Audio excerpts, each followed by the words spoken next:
por que o Hitler estava querendo pegar isso aí? Porque, pô, o negócio abria um portal dimensional, Deus aparecia ali. Que a arca é uma arma de destruição em massa. E se ele soubesse usar, ele seria invencível. Uma coisa interessante que a gente não tratou ainda foi a questão da Arca da Aliança, né? Isso. Por que o Hitler queria a arca? Então... Vamos, então, primeiro falar o que é a Arca da Aliança, né? Vou que teria explicar. lá dentro, né? As tábuas de Moisés, a vara de Arão que brotou e o maná. O maná dentro de um pote de ouro. O maná é o alimento que caía do céu. Caía do céu. Todo dia? Uma vez por dia. Uma vez por dia. Uma vez por dia e não dá pra guardar. Se guardasse, ele apodrecia. Tipo assim, você precisa orar todo dia, né? E ter a provisão o pão do dia. Não dá pra ficar acumulando, né? Essa provisão. Então, assim, quando o povo de Deus sai do Egito, Deus diz que quer ter um encontro pessoal com Moisés. E aí Moisés sobe o Monte Sinai e desaparece. Fica 40 dias lá, né? E a história é sensacional, né? Eu fiz um episódio no meu canal, outro canal que eu tenho, Desvendando Original, tá no Spotify lá, se você procurar Daniel Lopes Podcast, tem lá. Só sobre esse detalhe do Indiana Jones, né? Da Indiana Jones Em Busca da Arca Perdida, né? Falando sobre a Arca da Aliança. Moisés sobe a montanha, mas Deus fala para ele não ir até o topo, porque Deus precisava de um tempo. Ele falou, não vem ainda, senão você vai morrer. O que eu concluí, cara? Que Deus, o que você tá vendo ali na história da Bíblia, né? A galera tá vendo Moisés subindo o monte, de repente desce uma parada no monte, o monte treme, terremoto e começa a pegar fogo em cima do monte. E fica fumegando raios e tal. O que eu imaginei? Falei, meu irmão, Deus desceu lá da dimensão superior dele e ele veio descendo descalibrando, entendeu? Sim. Liberando energia. Igual um elétron descendo na eletrosfera, nas esferas inferiores. Liberando energia. E eu acho que ele falou para Moisés assim, cara, não chega perto que eu tô descalibrando antes, senão tu vai morrer. Então acho que Deus foi descalibrando até que deu para chegar perto. Numa forma semelhante a um homem, né? Uma forma humana, como se fosse o próprio Cristo já no Antigo Testamento, já que Cristo falou que conheceu Abraão, que viveu 2000 anos antes dele, né? Aí os caras falam, pô, você não tem nem 50 anos e conheceu Abraão? Ele falou, antes que Abraão existisse, eu sou, né? Então ele já era pré-existente, né? Inclusive tem uma passagem na Bíblia misteriosíssima que fala que Cristo é aquele que morreu por nós antes da fundação do mundo. Você fala, pô, não tinha nem cruz aí, madeira para fazer cruz, como é que ele morreu, né? Acho que no mundo espiritual isso já estava feito, né? O tempo é meio relativo. Então Moisés chega lá em cima e Deus escreve os 10 mandamentos e entrega para ele. Aí ele desce, quando ele desce a galera já tá adorando o bezerro de ouro, ele fica irritado, quebra as pedras, fala, pô, isso é absurdo isso. E aí ele teve que subir de novo para pegar outras pedras, né? Que aí é a segunda lei, que em grego é Deuteronômio, né? Seriam iguais as leis? Eu acho que são iguais, né? Deus falou, tá bom, vou fazer uma segunda via para você aqui. Tá. Vou emitir uma segunda... É que não poupar tempo. Emitiu uma segunda via que eu perdi meu RG aqui, né? Aí emitiu a segunda via. Só que nesses 40 dias que Moisés fica lá, Deus deu várias orientações como criar um sistema de comunicação entre eles. E esse sistema é altamente complexo em termos de medidas, proporções, tecidos, cores, que é o famoso tabernáculo. Sim. Né? Tabernáculo é uma estrutura móvel que eles foram, aí a Arca da Aliança, né? Eles foram levando no deserto. E essa estrutura móvel, ela tinha partes, né? Você tinha uma cerca maior chamada de átrio, que criava o átrio. Dentro do átrio, que é um espaço aberto, tinha ali um altar de sacrifício, onde o sacerdote, no caso Moisés, teria que fazer o sacrifício junto com Arão, sacrificava o animal. Uma parte do sangue desse animal ele tinha que aspergir em cima da arca, da tampa da arca, para poder ter o perdão dos pecados das pessoas. E aí ele fazia o sacrifício em cima desse altar, depois ele tomava um banho, se limpava, trocava de roupa, botava uma roupa toda específica, cheia de detalhes. Tinha 12 pedras preciosas no peito, nessa roupa, no peitoril. Tinha uma roupa de linho fino chamada éfode. Tinha um turbante chamado mitra. Tinha uma barra de ouro que tinha na testa escrito Kodesh Yehovah, em hebraico, separado para Deus. Então uma roupa toda detalhada, ele tinha que ter a barba grande, não podia cortar o cabelo, cheio de detalhes. E aí ele entrava numa casinha, e essa casinha tinha duas partes. tinha um véu de um tecido muito grosso, muito pesado, que separava um lugar chamado Lugar Santo e um lugar chamado Santo dos Santos. Nessa primeira parte dessa casinha, que não tinha janela, aí você falou de janela, né? Melhor maneira de atravessar uma parede é uma janela. Não tinha janela, era sem a luminária que tinha lá dentro, era breu total, porque era totalmente com tecido grosso que não entrava luz nenhuma. Dentro dessa primeira parte tinha a menorá, que é o candelabro, que é aquele candelabro com 7 pontas, né? Hastes, né? 7 hastes, né? Três de um lado, 3 do outro e uma no meio, e que representava a luz de Deus no mundo, em meio à escuridão. Tinha a mesa de pães, que representava Deus entregando alimento para as pessoas, e tinha o incensário, que representava as orações das pessoas subindo aos céus como um aroma suave. Atrás dessa cortina grossa, tinha um lugar chamado Santo dos Santos, onde o sumo sacerdote entrava só uma vez por ano, no dia do Yom Kippur, que é o dia do perdão, para apresentar os pecados da nação de Israel a Deus e pedir a Deus que perdoasse esses pecados, né? Então tinha o dia do perdão de pecado. Só que a Arca da Aliança ficava ali atrás, e a Arca da Aliança era uma caixa de madeira de acácia revestida de ouro. E essa caixa tinha, como vocês estão vendo ali, 2 querubins em cima, né? Representando ali os querubins que protegem, né, a presença de Deus. Eu tenho uma teoria de que a arca era um pouco diferente, pelo menos a parte de cima. Tem uma teoria que a arca seria um trono também. O trono. Eu sou adepto dessa teoria, né? Porque um dos apelidos da arca era Assento da Misericórdia.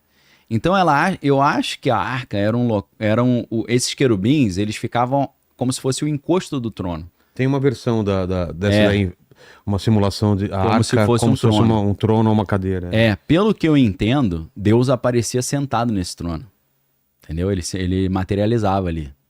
E aí o sumo sacerdote falava, eu aqui na condição de sumo sacerdote entro na tua presença conforme a sua orientação para interceder em favor do povo, clamando por perdão dos nossos pecados. Aí ele, os pecados estão perdoados. Aí ele aspergiu o sangue do cordeiro, dos animais que foram mortos no holocausto ali em cima da arca, e aí os pecados eram perdoados. Então, se... Ali, ó, acho que assim tá mais na estrutura de um trono, né? Eu creio que é isso, porque faz mais sentido, entendeu? Entendi. E aí, na verdade, inclusive tem toda uma teoria sobre Lúcifer em cima disso aí. Ah, é? É. Como assim? Se você quiser eu já falo logo. Quero. Mas eu botei um asterisco aqui na minha memória para eu lembrar de onde é que eu parei, né? Tá. A Bíblia fala sobre 4 querubins, que são os 4 seres viventes. Às vezes a Bíblia fala que o querubim tem 4 rostos diferentes, que é uma cara de leão, uma de águia, uma de homem e uma de touro, né? Às vezes fala sobre 4 seres viventes, um representando o touro, o leão, a águia e o homem. Por que isso? Dizem, uma das interpretações, que o homem representa o reino humano, o leão representa os animais selvagens, o boi representa os animais domesticáveis e as aves representam os animais que voam, alados, né? Só que nesse grupo aí faltaram alguns tipos de animais. Por exemplo, peixes e répteis. Não tá ali. E aí você fala, pô, cadê isso? Esse seria o 5º querubim. Por que não se fala do 5º? Porque o 5º foi expulso, teoricamente. Aí de onde vem essa ideia?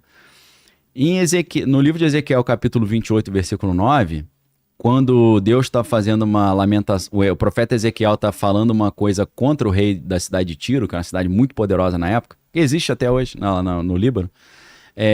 Ele, na lamentação sobre o rei de Tiro, ele fala sobre o rei de Tiro, mas ele está falando sobre Lúcifer. Porque ele fala, estava no jardim do Éden, entre as pedras afogueadas andava, né? As pedras preciosas foram preparadas para ti no dia que foste formado. Estavam em ti os pífaros e tambores, engastes e ornamentos, ou seja, relação com música, né? Pífaro é uma corneta, tambor instrumento de percussão. E fala assim, tu eras o querubim ungido da guarda. Ou seja, revela, teoricamente, que a patente espiritual dele é querubim. Só que é um querubim diferenciado, querubim ungido da guarda. Então, se tinha 4 querubins e você tinha o leão, homem, touro e a águia, você tinha o 5º, que era o dragão, que representava os répteis e os peixes. Entendeu? Por isso que o deus Dagon é um peixe, né? Por isso que a Bíblia fala que o diabo é a antiga serpente, o dragão, que com a sua cauda arrebanhou um terço das estrelas. Então tem gente que diz que os 4 seres viventes representam os quatro pés do trono de Deus. Porque a Bíblia diz no livro de Salmos que Deus viaja no vento nas costas dos querubins. É como se a Arca da Aliança fosse um trono que quem carrega são os 4 querubins, né, nas costas. Que, na verdade, depois eram os sacerdotes que carregavam a arca em barras de madeira que eram encaixadas na arca, né? Por que madeira? Porque madeira é isolante, elétrico, né? Aí o cara que... Não sentiria o poder da... Não, o Uzá foi tentar segurar a arca, morreu. Morreu, foi eletrocutado, né? Porque aquilo ali é um poder negócio puro, né? É um poder complicado de mexer. Então tinha que ter muito cuidado, né? Se o sumo sacerdote não fizesse tudo que Deus mandou na hora de chegar perto disso aí, morria. Inclusive, quando a arca foi roubada pelos filisteus, na época do profeta Eli, né? Do sacerdote Eli, os filisteus levaram a arca para o templo de Dagon e a estátua de Dagon caiu. Ficou do lado da arca, caiu. E quando... essa arca estava lá com os filisteus, eles começaram a ficar doentes, cheio de tumores, hemorroidas, ficaram todos estoporados. E aí eles devolveram a arca pro povo de Deus, botaram a arca num carro de boi, bateram no boi e falaram, sai fora, isso aqui tá trazendo zica aqui pra gente. E aí a Bíblia diz que os caras estavam lá em Israel, de repente apareceu um boi com a arca atrás, os caras, meu irmão, a arca. Aí os caras falaram, cara, a gente nunca viu a arca, né? É só o sumo sacerdote que viu, vamos lá dar uma olhada. É difícil saber o número, mas... tem versões da Bíblia que falam que 50 mil pessoas morreram porque deram uma olhada dentro da arca. Aí você vê o Indiana Jones, os alemães morrendo, você fala, tem uma base bíblica para isso, né? Então, assim, então o Lúcifer seria o encosto da arca, seria um dragão que ficava atrás, entendeu? Alguns dizem que a representação do trono de Deus era essa, porque ele era o encosto do trono, ele achava que ele estava já quase no nível de Deus, enquanto os outros 4 querubins estavam embaixo. Aí tem uns caras muito loucos que vão dizer que por esse critério dos 4 seres viventes serem o leão, o homem, o touro e a águia, eles conseguem saber no espaço onde é o trono de Deus. Porque você tem a constelação de Áquila, que é da águia, você tem a de Andrômeda, que é do homem, você tem a de Taurus, que é do touro, e tem a de Léo, que é do leão. Quem gostar de Cavaleiro Zodíaco conhece essas paradas, né? Então, o trono de Deus estaria no meio dessas constelações, e também tem a constelação de Draco, que é do dragão. Pô, seria mais ou menos ali, naquele local que é o trono de Deus, né? Porque a Bíblia diz que o trono dele fica em cima dos 4 seres viventes, ou seja, seria uma dica de onde no espaço, no universo, está o trono de Deus. Olha, talvez em outro, talvez em outra, não na nossa dimensão, numa outra dimensão, mas naquela região ali, né? Ou muito distante. Tem gente que fala que foi arrebatado, o cara fala que a alma dele saiu da terra e passou por ali, né? Assim como no ocultismo tem isso também. Às vezes os caras fazem projeção astral, a alma vai lá na estrela Titã de Júpiter. Muita gente fala isso, que a estrela Titã tem um portal espiritual. Ou então... O satélite? Não, o satélite é como se fosse uma lua, né? A lua, Titã. Até o Thanos vem dali, né? Eu acho, se eu não tô enganado. Tem uma base ali, né? Por isso que é Titã também, né? E nessa lua de Júpiter tem uma fenda. É um negócio que parece que é artificial, porque tem um penhasco gigantesco de quilômetros de profundidade que é retinho, assim. São 2 paredes gigantes. Dizem que ali tem como se fosse uma base alienígena, rola várias ideias, né? Aí tem gente que é o ocultista, o cara faz desdobramento espiritual, ele vai para a estrela Sirius, né? E ali tem um portal que ele passa para dimensões espirituais e tal. Então tem uma piração em cima disso aí também. Agora, por que o Hitler tava querendo pegar isso aí? Porque, o negócio abria um portal dimensional, Deus aparecia ali. Essa é uma máquina poderosíssima, né? Os 50 mil pessoas morreram porque olharam pro negócio. Então, a ideia que o Hitler e o Himmler e os ocultistas lá da Alemanha tinham é que se eles tivessem... que a arca é uma arma de destruição em massa. E se eles soubessem usar, eles seriam invencíveis. Que os inimigos vinham pra cima, ele ia ligar a arca e soltar um negócio lá e matar todo mundo. Então, além da questão da relíquia que traz esse poder do vril, tem a ideia que a arca era uma arma de destruição em massa. Tem um cara muito louco que traz essa teoria, o nome dele é Chris Thomas, eu não sei se ele tá vivo ainda, que ele tá meio doente, e o livro dele se chama Villon, é V-E-L-O-N, Villon, que ele conta sobre essa teoria de que a arca é uma arma de destruição em massa e foi por isso que Deus escondeu. E na verdade tem outra... E tá escondido até hoje. Tá escondido até hoje para não cair nas mãos erradas, senão... Com os etíopes. Na Etiópia lá, escondido ali, aí tem os sacerdotes cegos, né? Tem uma história mirabolante ali, né? E acho que no Indiana Jones... no Indiana Jones não é a arca, é o cálice, né? A Última Cruzada, aí são os caras turcos, né, que protegem aí. Apesar de que onde tá o cálice é aquela cidade de Petra, na Jordânia, né? Mas no filme é outra cidade, né? Não é na Jordânia. É Petra? Acho que não, eles não falam Petra. É como se fosse em outro lugar, não na Jordânia. Mas é a cidade de Petra, né, na Jordânia.